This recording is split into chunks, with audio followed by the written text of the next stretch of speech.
ఒక్కసారి మా కోసం ఇలా నీవే శిల్పి నీవే శిల్పము నీవే సృష్టిలో మలుచుకుంటూ నిలిచిపో చరితలో పుడమిలో అణువణువు నీదే పరవశించుట నేర్చుకో జీవితం ఇక మళ్ళీ రాదు సార్థకం చేసుకో శిలా నీవే శిల్పి నీవే శిల్పము నీవే సృష్టిలో.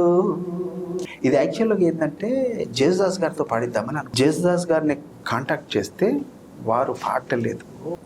వారి కుమారుడు విజయ్ గారు విజయ్ జేసుదాస్ గారు తన్ని ప్రపోజ్ చేసింది వారితో పాడితే బాగుంటుంది. యాజ్ ఇట్ ఈస్గా నిజంగా జేసుదాస్ గారు పాడినట్టే ఉంటుంది ఆ పాట.